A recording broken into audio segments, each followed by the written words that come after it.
So everything I saw, whether it was TV shows, whether it was books I read, people I talked to, everything was done to try to learn how to become a better basketball player. Everything. And so when you have that point of view, then literally the world becomes your library to help you to become better at your craft. What I try to do is just try to be still and understand that things come and go, emotions come and go. The important thing is to accept them all, to embrace them all, and then you can choose to do with them what you want versus being controlled by emotion. What I found in the NBA is a lot of guys played for financial stability. And when they came to the NBA, they got that financial stability. So therefore, the passion and the work ethic and the obsessiveness was gone. So I'm looking at that, I'm like, oh my God, it's gonna be like taking candy from a baby. No wonder Mike wins all these championships. Don't hide from it. You know, you got to be able to look at it and, you know, and deal with it head on. But trial and error, you know, you grow up and you make game-winning shots and it's awesome. You come back the next day and miss a game-winning shot and it's misery. And then the next day comes and you're back playing again. And you understand that life has this cyclical nature where it's, you know, what you do on Monday is fantastic, but then Tuesday is a bad day. But guess what? There's Wednesday. Yeah. So are we just supposed to live our lives like this the whole time? You know, versus just staying like this and understanding that it's really just a journey of evolution every day. Is just constant improvement, constant curiosity, constantly getting better. The results don't really matter. It's the figuring out that matters. Trivial things weren't going to pull my attention. It had to be things weren't going to pull my attention. It had to be things that were, I had a purpose. I wanted to be one of the best basketball players to ever play. And anything else that was outside of that lane, I didn't have time for. At what age did that goal become crystal clear?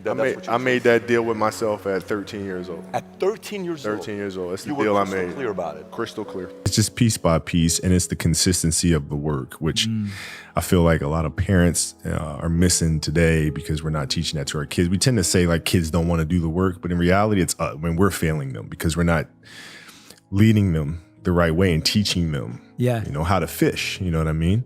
And so like the consistency of work, Monday, get better. Tuesday, get better. Wednesday, get better, right? And you do that over a period of time, you know, not like 1 month or 2 months. I mean, it's 3, 4, 5, 6, 7, 8, 9, 10 years. And then you can get to where you want to go. How do you approach the game? Are you silly about it? Are you goofy about it? Are you good at it just because you're bigger and stronger than everybody else, right? Or is there actually thought and skill that you put into it, right? And when I'd play to my weaknesses. I wouldn't play to my strengths. I played to my weaknesses. Because when you're playing summer basketball, there's so many games. So there's not a lot of skill work being done. So when are you going to get better, right? When you're playing in competition situations, you're only playing to your strengths. Why? Because you want to win, right? So what I would do, I was work on the things during those games that I was weak at. Left hand, pull-up jump shot, post game, right? So I have a strategy. And so then fast forward to when I'm 17, and my game is completely well-rounded, and that player at 13 that I saw at 13 is still doing the same shit at 17, now you got a problem. Yeah, people think like you're just kind of you know, mulling along, and all of a sudden, aha! Yeah. You know, like the show that we have on ESPN now called Detail, basketball, you know, sports breakdown show. That came to me when I was walking around with my wife shopping. Yeah. And I look at a piece of fabric and I'm like, wow, this is really the detail. And this thing is, oh my, Detail. That's the name of the show. And then everything came from there. But I had been thinking about a show like that for like a year. Yeah. You know, and I couldn't shake it loose. I'm like, what? I gotta find a sports show that I'm going to do, but can't just be basketball focused, has to be broader. And I want to hear from the best minds in the world. I want to hear from Peyton Manning. I want to hear from, what is it? For like a year. And then all of a sudden, boom. You know, and so people think it just comes out of nowhere. Yeah. You gotta like obsess over it for a while, and then it kind of pops loose. The love of the game, the challenge. Like I would watch Magic play, I'd watch Michael play, and I would see them do these unbelievable things, and I'd say, you know, can I get to that level? I don't know, but let's find out. If I'm buddies with you from high school, if I'm a cousin of yours, what happened to our relationship? How did that gravitate when you went into the league and you're determined to become the greatest, or you're determined to become one of the greatest, what happens to our relationship? Oh, it suffers. It does suffer. Oh, yeah. Okay. Yeah, because And you understood that. You were okay yeah. with that. Well, yeah. And the people that love you, like friends and family, like they know that about you. Got it. So they let you be you. And when you reconvene, you know, you pick back up where you left off. But make no mistake about it, everything in between is lost, right? So those long-term relationships, the commitment of time of, taking vacation. Like I see a lot of players take vacations with other players that are close friends. And we'll just take vacations just to take vacations, or just hang out just to hang out. Like I never did that. But it was a Why choice. not though? Why didn't you do that? Well, because when I retire, I didn't want to have to say, I wish I would have done more. I don't want that. So everything I saw, whether it was TV shows, whether it was books I read, people I talked to, everything was done to try to learn how to become a better basketball player. Everything. And so when you have that point of view, then literally the world becomes your library to help you to become better at your craft. Because you know what you want, the world's giving you exactly the information you need to become better at it. Because you know what you're looking for.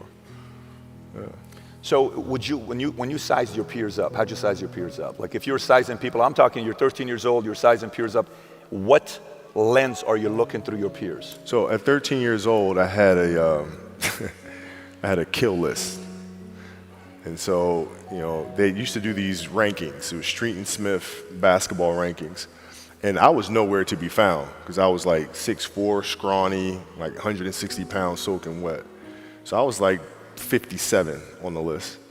And so I will look at 56, 55, all the way up to number 1, who these players are, what club teams they played for. So when we go on an AAU travel circuit, I got to hunt them down, right? And so that became my mission in high school, is to check off every other person, all those 56 other names, hunt them down and knock them down.